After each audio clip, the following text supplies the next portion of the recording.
And what we have to do is build some serious bridges. And in an email that I recently sent, I said that the bridges need to be made of steel and concrete. These bridges need to be really solid, that can't be burned. We would also like your help and suggestions too, as well. And you know what? We need your help. And if we're talking about asking viewers for help, one of the best places to get help is by viewers who are members of other organizations, to push those other organizations who may have had some serious issues with Madeline and or Ellen to rekindle their relationship with us. We are going to be extending olive branches. Okay?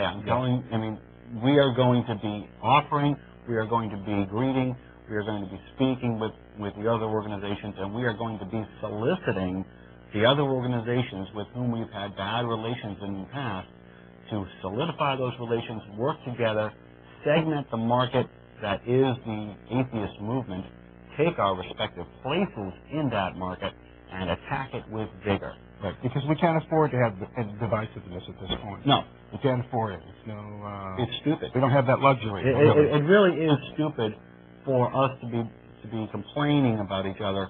And I can tell you, to the best of my ability as a board member, okay, and as the national spokesperson, any bickering on our side is over, okay? And if it's not over, we're going to try and make it over.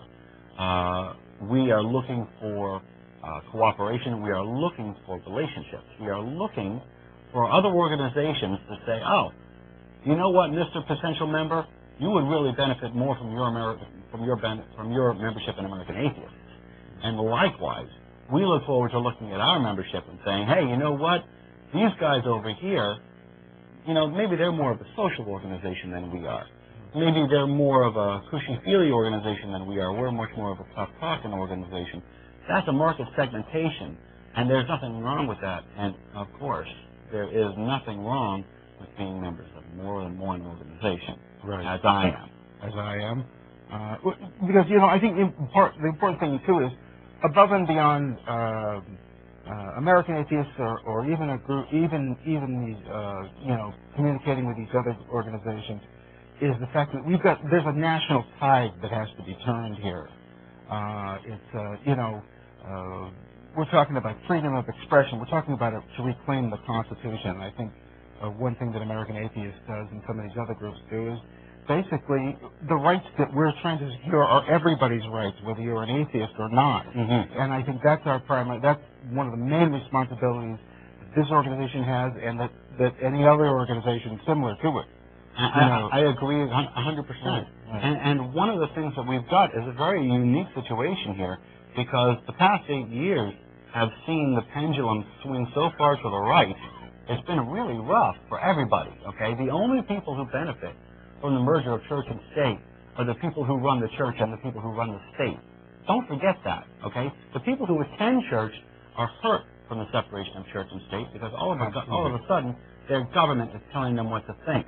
They lose the choice. Even if they're making that choice, they lose the ability to make that choice. And separation of church and state is not an atheist issue. It should be everybody's issue. It's an American issue. It's an American issue. It's an American issue. And what we're looking at right now, coming up to these elections, again, and we're going to be talking about this on our next show, is a very pivotal point that's coinciding with the atheist movement, where that pendulum might swing farther to the right, or it might actually start swinging to the left. And I think it is already swinging to the left. I hope you're right. I have very... No, I hope you're left. I have a very positive outlook as long as the winner of the presidential elections puts the right judges in the Supreme Court. As long as that can happen, the secular movement, which includes, I don't even want to say secular movement, I want to say the non-theocratic movement, which includes religious people, which includes religious Christians and religious Jews and religious Muslims and atheists, taking over, taking back this country and bringing it forward. How do we do that? We do that with unity. Not only will American Atheists be evolving with our next president into something that talks to other atheist movements, but we will also be talking and working with religious organizations so that they can work with us and get this country back on track. And we are also coming to the end of yet another segment. You're watching Atheist Viewpoint. I have been one of your hosts, Dennis Horvitz, and this has been David Silverman. Yes, Dr. David Silverman. Dr. David Dr. Silverman. Dave. Yes, Doctor of Divinity from the Universal something Church. Thank you for joining us, and we'll see you next week. Atheists.org and KnowGodBlog.com. Take care.